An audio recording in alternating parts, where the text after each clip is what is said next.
Hello students, तो आज এই ভিডিওত আমি ডিসকাস কৰিম তোমালোকৰ জেনাৰেল ম্যাথ সিলেবাস মেট্ৰিক পৰীক্ষাৰ কাৰণে। তো হাফ ইয়াৰলি কাৰণে ডিসকাস কৰিম আৰু মেট্ৰিক পৰীক্ষাৰ কাৰণেও ডিসকাস কৰিম। ভিডিওটো সম্পূৰ্ণ চাবা। তো ম্যাথছত বহুত এনেকুৱা টপিক আছে যোনখিনি তোমালোকে পঢ়িব নালাগে। কিছুমান পাৰ্ট তোমালোকৰ অমিট কৰি দিছে, সেইখিনি তোমালোকৰ মেট্ৰিক পৰীক্ষাত নাহে আৰু হাফ ইয়াৰলি এক্সামতো নাহে। ইংলিছ আৰু আছামিজৰ সিলেবাস মই অলৰেডি দি থৈ দিছো। যিসকলে চোৱা নাই তোমালোকে চেনেলত গৈ চাব পাৰিবা। প্লেলিষ্ট এটাও বনাই দিম, তাত গৈ তোমালোকে চাব পাৰিবা। লগতে হোৱাটছএপতো জইন হ'ব, তাতো সকলো ধৰণৰ আপডেট পাই থাকিবা। তো আহা ভিডিওটো আৰম্ভ কৰোঁ। প্ৰথম তোমালোকে চোৱা ৰিভিজন চেপ্টাৰৰ পৰা তোমালোকৰ পাৰ্ট 1 আৰু পাৰ্ট 2 টো আহিব আৰু পাৰ্ট 3 টো তোমালোকৰ অমিট কৰা হৈছে, মানে হেতু নাহে। তো ৰিভিজন চাবা, তাত তোমালোকে পাৰ্ট পাবা, তিনিটা পাৰ্ট আছে। পাৰ্ট 1 আৰু পাৰ্ট 2 টো আহিব আৰু পাৰ্ট 3 টো তোমালোকৰ অমিট কৰা হৈছে, মানে এক্সামত নাহে। আৰু ইয়াত টিক দিয়া হৈ আছে হাফ ইয়াৰলি আৰু মেট্ৰিক পৰীক্ষাৰ কাৰণে। তো ৰিভিজন চেপ্টাৰ তোমালোকৰ হাফ ইয়াৰলি এক্সামত আহিব আৰু মেট্ৰিক পৰীক্ষাটো আহিব। ৰিয়েল নাম্বাৰছটো চোৱা নেক্সট আছে, ইয়াত লিখা আছে হোল চেপ্টাৰ, মানে গোটেই চেপ্টাৰটো আহিব আৰু অমিটেডত নীল লিখা হৈ আছে, মানে কোনো ধৰণৰ পাৰ্ট ইয়াৰ পৰা অমিট কৰা হোৱা নাই। তো ৰিয়েল নাম্বাৰ সম্পূৰ্ণ চেপ্টাৰটো আহিব, হাফ ইয়াৰলিটো আহিব, মেট্ৰিকতো আহিব। পলিনমিয়েলছটো তোমালোকৰ গোটেই চেপ্টাৰটো আহিব, হাফ ইয়াৰলিটো আহিব আৰু মেট্ৰিক পৰীক্ষাটো আহিব।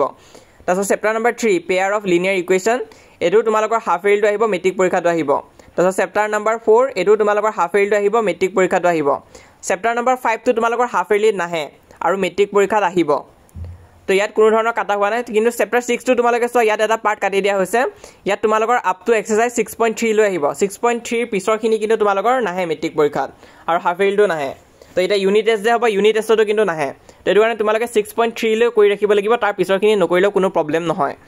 তাৰপিছত চেপ্টাৰ নাম্বাৰ 7 টো চোৱা, গোটেই চেপ্টাৰটো আহিব, হাফ ইয়াৰলিটো আহিব আৰু মেট্ৰিক পৰীক্ষাটো আহিব। চেপ্টাৰ নাম্বাৰ 8 টো চোৱা, এইটো তোমালোকৰ হাফ ইয়াৰলিটো আহিব, মেট্ৰিক পৰীক্ষাটো আহিব আৰু সম্পূৰ্ণ চেপ্টাৰটো আহিব। তাৰপিছত চেপ্টাৰ নাম্বাৰ 9 টো কিন্তু কমপ্লিটলি অমিট কৰা হৈছে, মানে গোটেই চেপ্টাৰটোৱে নাহে।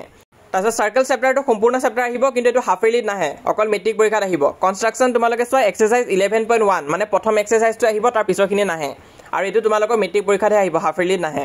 তাৰপিছত নেক্সট তোমালোকে চোৱা areas related to circle, chapter number 12 তোমালোকৰ 12.2 লৈ আহিব। এক্সাৰচাইজ 12.2 লৈ তোমালোকে প্ৰেক্টিছ কৰিব লাগিব। 12.3 টো নাহে আৰু তাৰ পিছৰখিনি নাহে। তো সেইটো মন কৰিবা, এইটো মেট্ৰিক পৰীক্ষাত আহিব, হাফ ইয়াৰলি এক্সামত নাহে তোমালোকৰ এই চেপ্টাৰখিনি।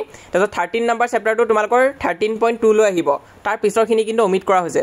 এক্সাৰচাইজ 13.3 নাহে, তো তেনেকুৱা এক্সাৰচাইজখিনি নাহে। 13.1 আৰু 13.2 টো চালেই তোমালোকৰ হৈ যাব। তাৰপিছত নেক্সট তোমালোকে চোৱা ষ্টেটিক্স তোমালোকৰ 14.3 লৈ আহিব, তাৰ পিছৰ এক্সাৰচাইজখিনি নাহে। তো 14.3 লৈ প্ৰেক্টিছ কৰিলে হৈ যাব। আৰু এই গোটেইখিনি চেপ্টাৰ তোমালোকৰ অকল মেট্ৰিক পৰীক্ষাত আহিব, হাফ ইয়াৰলি এক্সামত নাহে। আৰু প্ৰবেবিলিটি গোটেই চেপ্টাৰটো আহিব, ফুল চেপ্টাৰ আহিব তোমালোকৰ আৰু মেট্ৰিক পৰীক্ষাত আহিব। তো এইখিনি আছিলে টোটেল 90 মাৰ্কছ আৰু 10 মাৰ্কছ তোমালোকৰ ইণ্টাৰনেল এছেছমেণ্ট হ'ব, সেইটো স্কুলৰ পৰা তোমালোকক দিব। কিবা যদি ডাউট বা কনফিউজন আছে মোক কমেণ্ট বক্সত সুধিব পাৰা। আৰু যিসকলে এতিয়ালৈ আমাক হোৱাটছএপত জইন কৰা নাই, সোনকালে জইন কৰা, লিংকটো পিন কমেণ্টত দিয়া আছে। লিংকত ক্লিক কৰিলে হোৱাটছএপ পেজটো অ'পেন হ'ব। এতিয়ালৈ যদি ফ'ল' কৰা নাই, তাত তোমালোকে ফ'ল' কৰিবা। এতিয়ালৈতো 8000 হৈ গ'ল ষ্টুডেণ্টছ, তো তোমালোকে আৰু দেৰি নকৰিবা, সোনকালে জইন কৰিবা। লগতে এইটো হৈছে আমাৰ ইনষ্টাগ্ৰাম পেজ, ইনষ্টাগ্ৰামত ফ'ল' কৰিলেও কৰি ল'বা। কিন্তু মষ্ট ইম্পৰ্টেণ্ট ইউটিউবত ছাবস্ক্ৰাইব কৰি ৰাখিবা, আমি যিমান পাৰোঁ তোমালোকক মেট্ৰিক পৰীক্ষাৰ কাৰণে সহায় কৰি যাম।